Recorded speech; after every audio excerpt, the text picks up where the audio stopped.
जय राम जी की। मेरी कुछ अभी रील्स के ऊपर कमेंट थे कि जो अमेरिका के अंदर जो वाइल्ड फायर हो रही है, क्या वो हमारे पास में ही है या उसका कितना इम्पैक्ट है, क्यों हो रही है, क्या जो सोशल मीडिया दिखा रहा है वो सच दिखा रहा है, और ऐसा क्या कारण है कि ये इस पे काबू क्यों नहीं हो पा रहा है। तो मेरे से रिक्वेस्ट की कि मैं अपने कुछ उसके ऊपर विचार रखूं और वीडियो बनाऊं। तो भाई ऐसा है, देखो कि मैं कोई एक्सपर्ट तो हूँ नहीं, लेकिन फिर भी अपनी नॉलेज के हिसाब से यहाँ मैं रहता हूँ तो थोड़ा जानता हूँ, उसके हिसाब से मैं आपसे शेयर कर लेता हूँ। ये जो फायर लगी हुई है ये बिल्कुल सही है भाई। ये अमेरिका का एक राज्य है कैलिफोर्निया। तो वहाँ पे 2-3 जगह लगी हुई है, और जो न्यूज़ में काफ़ी दिखा रहे हैं कि लॉस एंजलिस बहुत बड़ा शहर है अमेरिका का।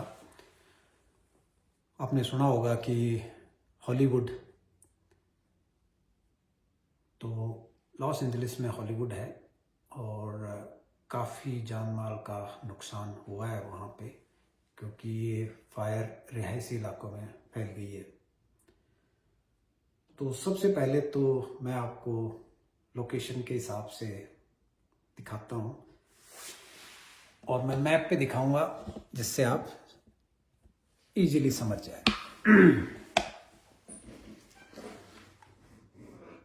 तो ये नक्शा है भाई धरती का। तो ये अपना देखेंगे, भारत यहाँ है तो दिल्ली ये है, और इससे अगर इधर जाते हैं तो ये पाकिस्तान, ईरान, सीरिया, टर्की, ये पूरा यूरोप है। यहाँ इंग्लैंड है, और उसके बाद में काफ़ी बड़ा समुद्र आता है, उसको पार करके ये अमेरिका आ जाते हैं भाई। तो ये धरती के भाई दूसरे कोने पे है अमेरिका। तो इसीलिए जब अपने यहाँ दिन होता है तो यहाँ रात होती है, तो अपोजिट साइड में है ये धरती के, भारत अपने देश से। तो ये देश काफ़ी बड़ा है, आप देख ही रहे हो, देखने में लगता है। तो क्षेत्रफल में भाई भारत से ये लगभग 3 गुना बड़ा है।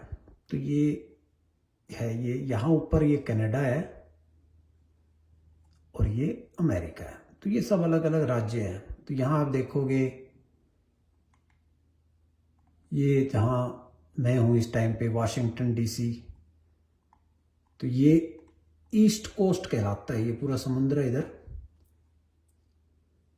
और नीचे फ्लोरिडा है।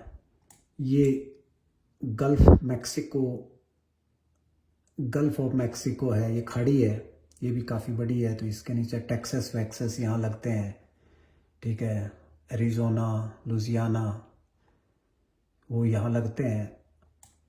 और ये तो मैक्सिको तो फेमस है ही, आपको पता है, ये मैक्सिको है, इसका बॉर्डर लगता है अमेरिका के साथ में। तो इलीगल जो घुसते हैं ना, वो इधर से घुसते हैं, मैक्सिको आ जाते हैं वो। लेकिन जो वेस्ट कोस्ट है ये वाला, ये इधर समुद्र है। तो ये कैलिफोर्निया है, ऐसे लंबा खींचता है काफ़ी। तो ये जो कैलिफोर्निया है, इसको, इसके ज़्यादातर जहाँ पे बड़े बड़े शहर हैं, जैसे सैन फ्रांसिस्को है, लॉस एंजलिस है, सैन डिएगो है, तो ये सारे समुद्र के किनारे लगते हैं, कोस्टल एरिया है ये। तो हमारे यहाँ से भाई ये कम से कम भी कोई 4-4.5 हज़ार किलोमीटर के आसपास दूर है। तो बहुत दूर है। आप देख रहे हो कि ये हम इस कोने में हैं, उस कोने में हैं। तो उसको दूसरी भाषा में समझाऊं तो अपने यहाँ दिल्ली से अगर आप टर्की चले जाते हो, ये पूरा पाकिस्तान, अफ़गानिस्तान, ईरान, तेहरान, ये सब पार करके, तो इतनी दूर है। यानी हम यहाँ रह रहे हैं और यह है अमेरिका, लेकिन बहुत दूर है। और यहाँ पे जो फायर है इस टाइम पे, वो आप देखोगे यहाँ सिख है, ये पूरा कुछ यहाँ समुंदर है और थोड़ा पहाड़ी इलाका। अब अमेरिका इतना बड़ा है तो यहाँ का जो लैंडस्केप है ना, यहाँ हर तरह की लैंडस्केप है। समुद्र के किनारे काफ़ी यहाँ के जो मेन सिटीज़ हैं वो लगती हैं। कुछ एरिया ऐसा है जहाँ बहुत बर्फ़ पड़ती है, कुछ एरिया ऐसा है जहाँ रेगिस्तान है। तो यहाँ हर तरह के मिल जाएंगे। और अमेरिका के अंदर जंगल बहुत है भाई, फॉरेस्ट बहुत है, बहुत बड़ा देश है। अभी अंदाज लगा सकते हो कि अपने यहाँ से ये 3 गुना क्षेत्रफल में बड़ा है, लेकिन जनसंख्या के हिसाब से अपना 1/5 है। अगर सरल भाषा में समझाऊं, अमेरिका के अंदर जैसे एक टेबल है, उस पर 4 कुर्सी हैं, तो 4 जने जो बैठे हैं, अपने यहाँ उसी टेबल कुर्सी पे, उतने ही साइज के टेबल पे 60 जने बैठेंगे। तो ये अनुपात बैठता है। तो सिर्फ समझाने के लिए, तो यहाँ पे जंगल बहुत है भाई। तो इसीलिए जो मैं पहले दिखाए थे कि यहाँ जो घर बनते हैं वो सारे लकड़ी के होते हैं, क्योंकि फॉरेस्ट बहुत है, लकड़ी की अवेलेबिलिटी बहुत है। और जब ये अमेरिका बसा था 200-300 साल पहले, तो इन्होंने पाया कि भाई लकड़ी से मकान बनाना ईजी है, क्योंकि लकड़ी की अवेलेबिलिटी भी काफ़ी है इनके पास में और जल्दी भी बन जाते हैं।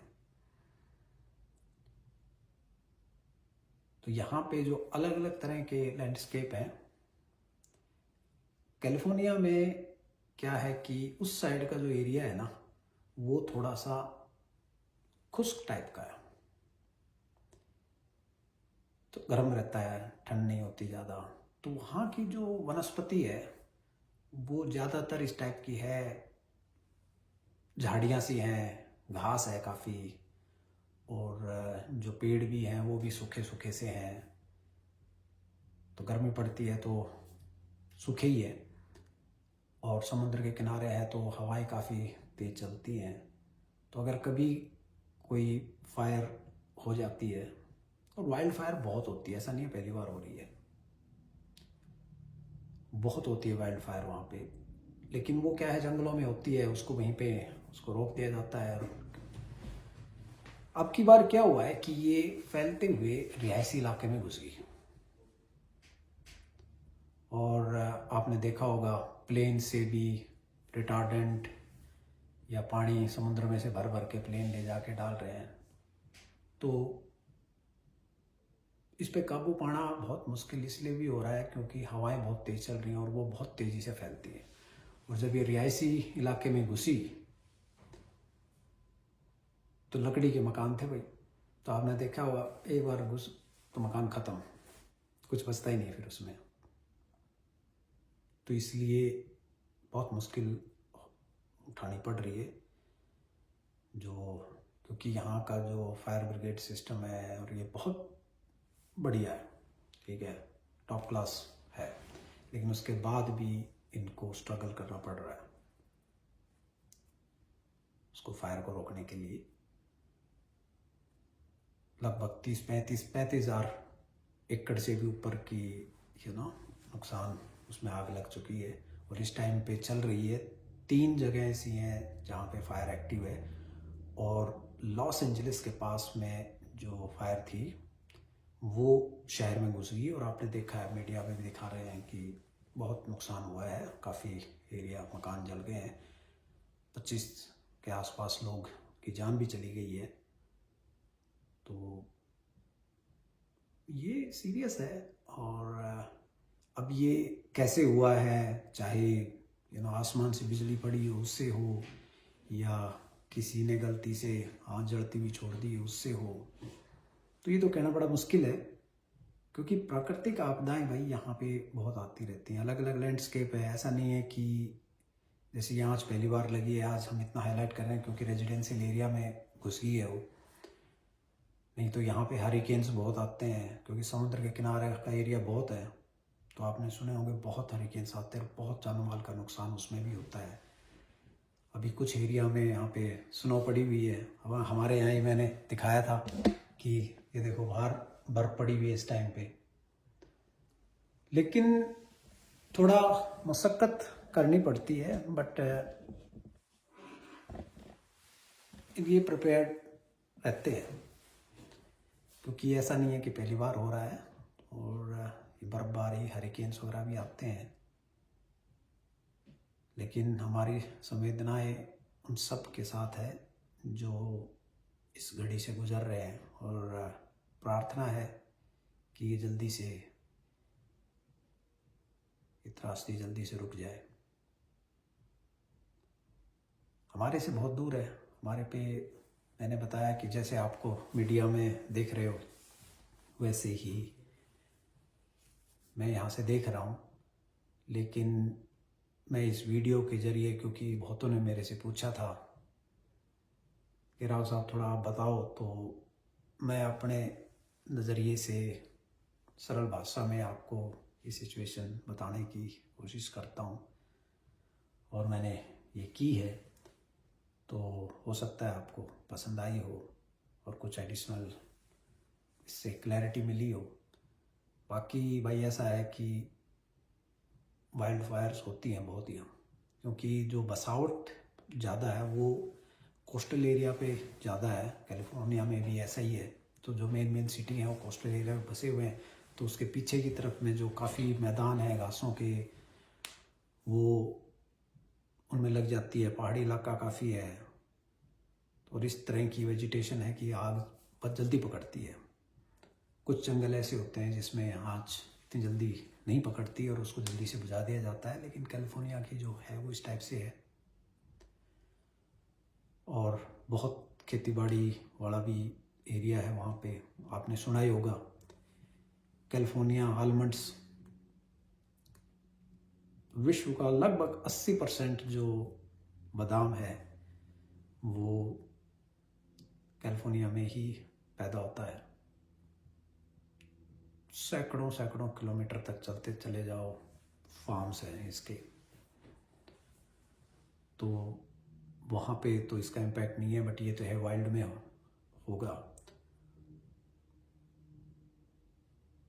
तो वही संवेदनाएं हैं, बहुत नुकसान हुआ है, और गॉड से प्रे करते हैं भाई कि जल्दी से इस पे कंट्रोल हो जाए। Thank you for watching. जय हिंद।